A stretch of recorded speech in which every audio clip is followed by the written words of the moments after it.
name is Kay. Hi, I'm Aiko. And we're the co-founders of Every Irene, an international community to elevate women and their allies in Japan.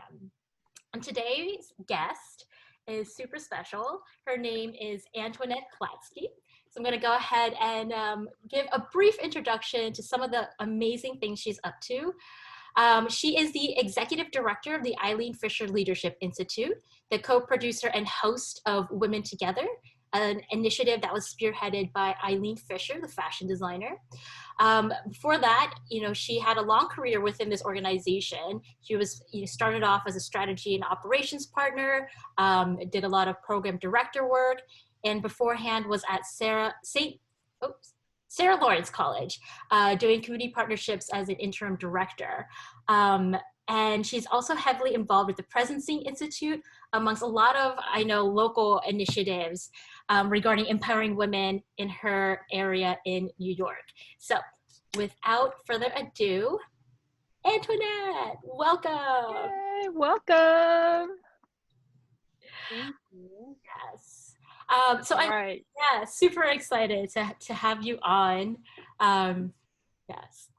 Yeah, so I'll kick off with the first question. It's so awesome to meet you here, and just hearing Kay's intro. I'm super just curious about how you got there.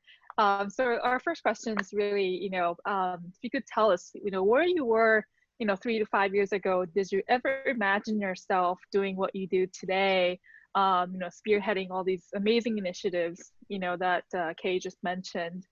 We at Every Irene, we're really focused on the journey and the kind of moments that led you there. So we just love to hear from you your journey.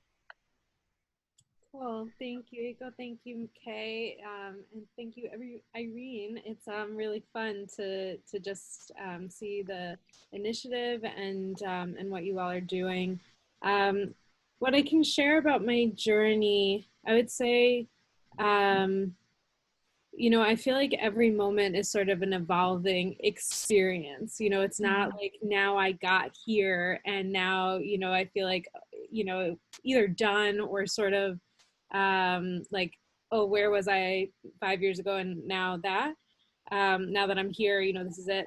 But I would say that when I first started with Eileen Fisher, I did have goals for myself. I had this idea of where I would end up. And there was a point where I kind of lost that, so at some point I kind of felt like, is that even still what I want?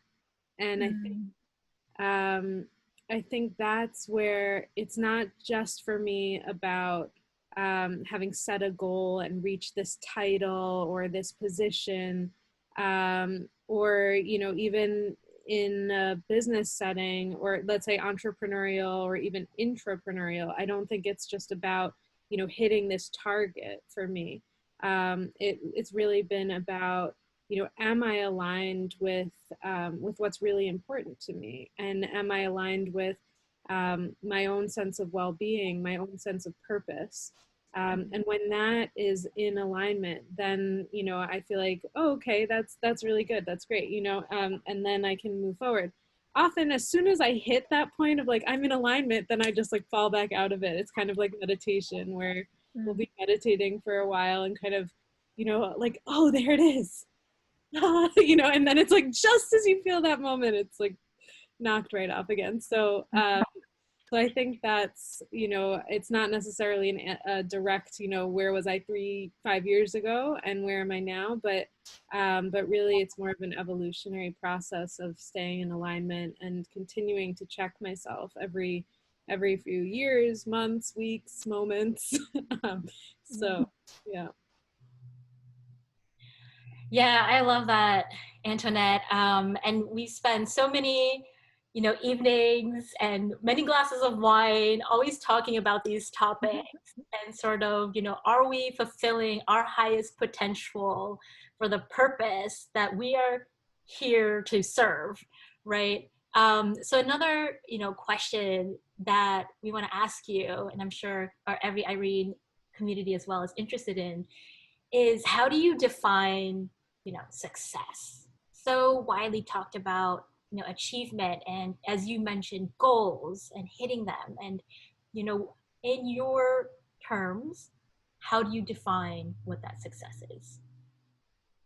That is a fantastic question. And it's so I started a young women's leadership program with Eileen, and that's what I first came in to work with Eileen Fisher to do.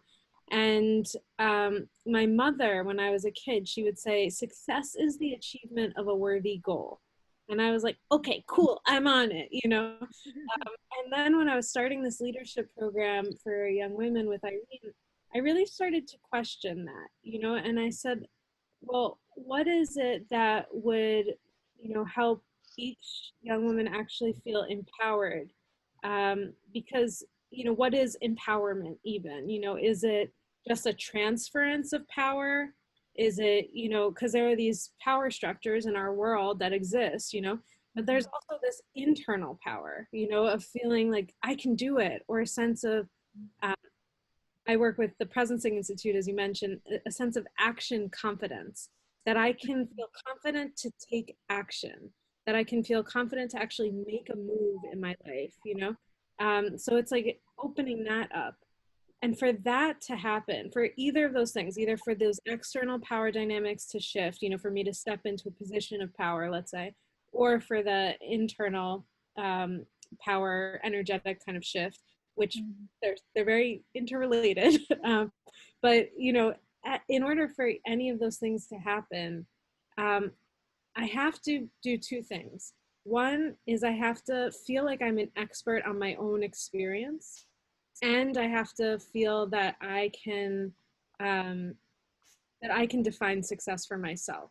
And that's why I think it's a fantastic question, because for me, success isn't necessarily defined by achieving a certain salary, or if we were in grade school, like if it was a grade, it's not necessarily that for me, but it's, am I making my highest contribution? Am I showing up as my best self? Do I feel a sense of action confidence, that I can take action because I know that it's deeply connected, as you said, to that sense of purpose and my, as I said earlier, my highest potential? Those things for me really help define, what success is going to look like for me on an everyday basis. Yeah, definitely. I think we talk a lot about women feeling like they're never enough, that anything we do, it's just never the way that we envisioned, or, that we are so harsh on ourselves. And I think what you mentioned about aligning with your purpose, just having that inner confidence is just really important. And, we're as part of the Every Irene initiative, we're really trying to allow that to happen. That's really hard. We're still learning. I'm still learning how to do that. And, but I think, I don't, it's just like, just being, more honest with our own true feelings, and maybe you can even give us some tips or advice on how to do that, because I think all of us are still going through, that process of believing in yourself and your decisions you make, and accepting that, and, yeah, like just being very confident about that. Yeah. I would say, first of all, I just totally agree with you. I mean, nothing is perfect. No one is perfect. And, just as much as I can have confidence in this moment and talk to you and feel like, yes, we can do this, I also have plenty of moments where I hit a low and, I don't feel like I can get up and I can move forward, and it's not easy. And sometimes I have a hard time even reaching out when I hit those moments, or connecting when I hit those moments. And that's often my way of doing things. It's like, okay, if I can connect, then I can, to myself, to others, then I can move through, but there are definitely moments where I hit that low, or I, have intense sadness and grief and rage, and those, I'd say those feelings are necessary, and it's like, it's not necessarily about glossing it over and pretending that it didn't happen, and that we're always confident all the time, and that everything's sort of great. It's not. And the world that we live in is not, and going through a lot right now.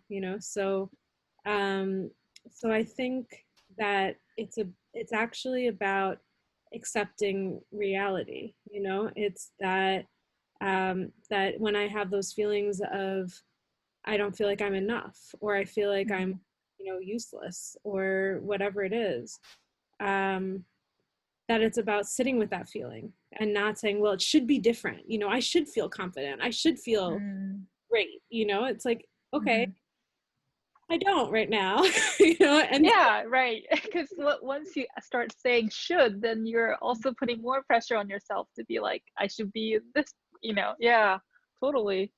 Yeah. Yeah, that word should, right?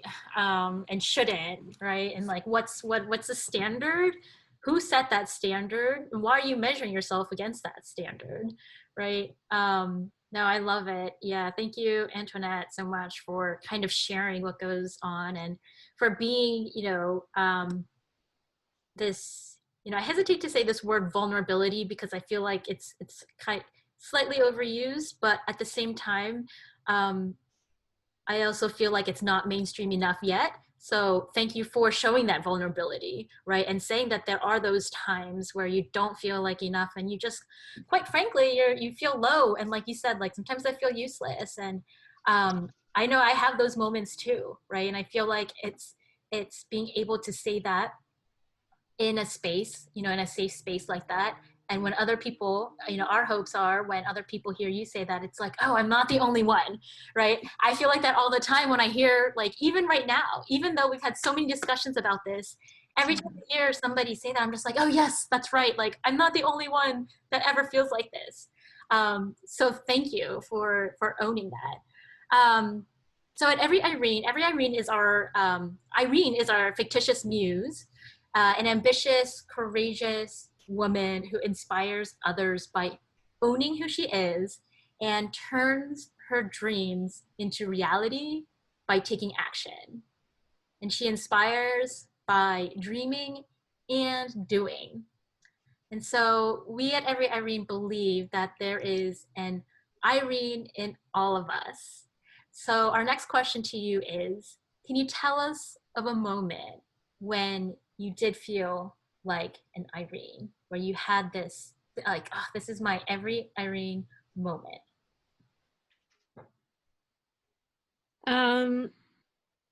Yes. And I just, I have a few of them, probably. Sorry, I have a few of them. And the one that's coming to mind right now, so recently, in the response to the global pandemic, I started working with the Presencing Institute, who I'd been working with for quite some time, and I've been developing, different programs using the Theory U methodology to kind of move through those programs and support people in growth and transformation. And in this moment when we were facing this kind of global crisis and global collapse, it was kind of a moment where we could have just said, let's postpone all of our programs, let's just wait, and it could have been a kind of hopeless feeling, like, okay, we're just done, we're just not going to do that. But that's not what happened. And part of it is because there was something in me, that little voice, that little Irene, that just said, you have to say something, you have to stand up, you have to do something, and it's sort of this little voice that just like, okay, this is what I need to be doing right now. And I sat with one of the founders of the Presencing Institute, Otto Scharmer, who's the kind of holder of it, wrote Theory U, and the two of us just said, okay, we need to do something, we need to do this. And there were others in the organization who were like, oh, let's postpone, let's wait, and we just stood up and did it. And 7,000 people have been meeting every week. Wow. have joined the journey that we created, the Gaia journey, and it also informed other work that I was doing. So the work that I've been doing with Eileen Fisher, you know, we started doing Women Together on a weekly basis rather than a monthly basis, and we had hundreds of women coming together for that. So it was just this moment that while the world was sort of going into crisis, I recognized that I have a real gift in holding people in this time of transition, you know, and that gift that I do for friends or for, you know, young women in their, you know, times of transition in their own lives, that's actually really relevant for the world right now, you know, let me just use that. And so for me, that's been a real every Irene moment, I think, to just be able to stand up and say, okay, I have a gift right now, and how can I be of service, and how can I best respond to that call? And it's amazing, you know, these people from over 70 countries and 8 language groups, and you know, it's just so many people really coming together, holding one another, and you know, responding to the call of our times. And that feels like being part of activating that space has been part of my every Irene moment, for sure. Dreaming into action. Yeah, and using your gift. I like that a lot. Yeah, just realizing that and then using it, you know. Yeah, absolutely.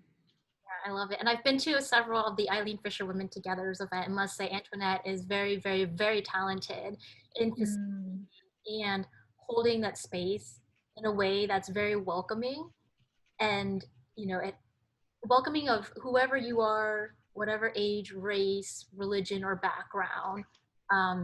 You really are talented in connecting people with each other. So yeah, thank you for dreaming and doing, for continuing to do, you know, and execute upon sort of the ideas and thoughts that come to mind. Thank you. And thank you for activating all of our Irenes in the world, and, you know, just kind of pushing us to be better and kind of recognizing that within ourselves. It's really powerful what you all are doing, and I encourage us to keep going out and dreaming and doing and making our best contribution. And I guess just in closing, if people wanted to get in touch with you, Antoinette, I know you do some writing, would love to kind of share your work on the Every Irene platform as well. But what is the best way for people to reach out or connect with you? I've actually been strangely responsive on LinkedIn lately. But, you know, LinkedIn, Instagram, Twitter, those are like social media spaces that I've been pretty responsive on. And the Women Together space, you know, we've been doing a lot of great work in conversations.womentogether.com, and people can reach out to each other and to me directly in that space. So if they want to get involved with Women Together, or if you want to get involved with Women Together, those would be some really great spaces to reach out. Yeah.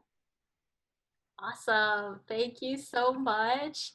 Okay, folks, until next time, keep dreaming, keep doing. Follow us at by Every Irene on Insta, and check out our website at www.everyirene.com.